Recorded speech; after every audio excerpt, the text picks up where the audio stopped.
নমস্কার বন্ধুরা, কেমন আছেন? আজকে আবারও চলে এসেছি একটা রেসিপি নিয়ে।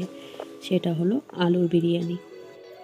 দুপুরে একঘেয়ে ভাত খেতে ভালো না লাগলে স্বাদ পরিবর্তন করতে তৈরি করাই যেতে পারে এই বিরিয়ানিটা। এই বিরিয়ানির জন্য প্রথমে আমি আলুগুলোকে ছুলে এগুলোকে একটা চামচের সাহায্যে একটু ছিদ্র করে নিয়েছি। নিয়ে নুন, হলুদ আর লঙ্কার গুঁড়ো মাখিয়ে একটু রেখে দিচ্ছি। এবার আমি ভাতটা করে নেব। জলটা গরম করে এর মধ্যে গোটা গরম মশলা আর একটু নুন দিয়ে চালটা দিয়ে দিচ্ছি। চালটা আমি 1 ঘন্টা আগে ভিজিয়ে রেখেছিলাম। এবার এর মধ্যে দিয়ে দিলাম একটু তেল, দিয়ে ভাতটা রান্না করে নিচ্ছি।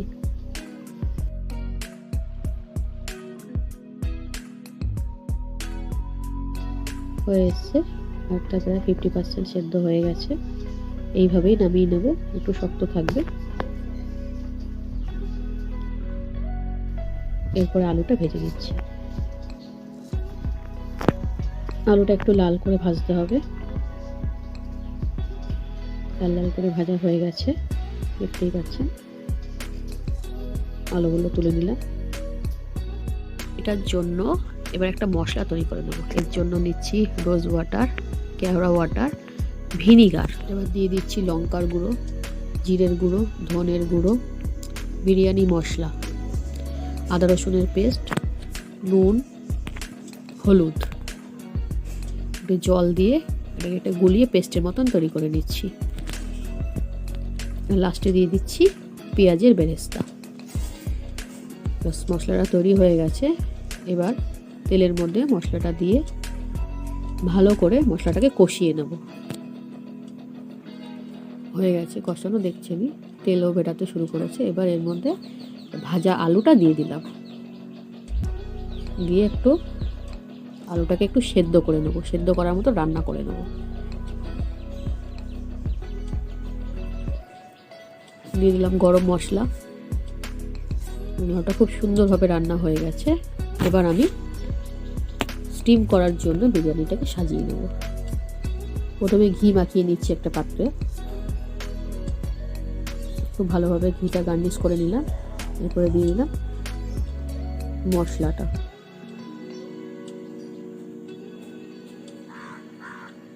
আলুর দমের মশলাটা দিয়ে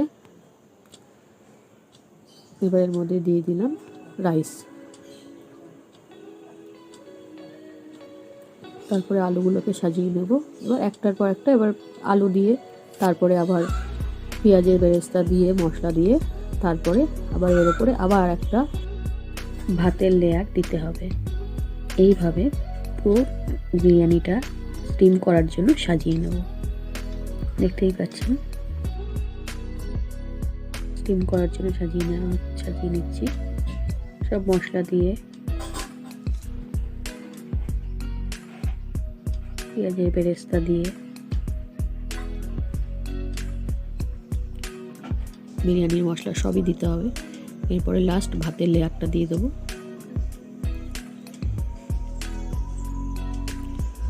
যেরকম দোকানে সাজানো হয় ঠিক সেরকম ভাবেই করছি।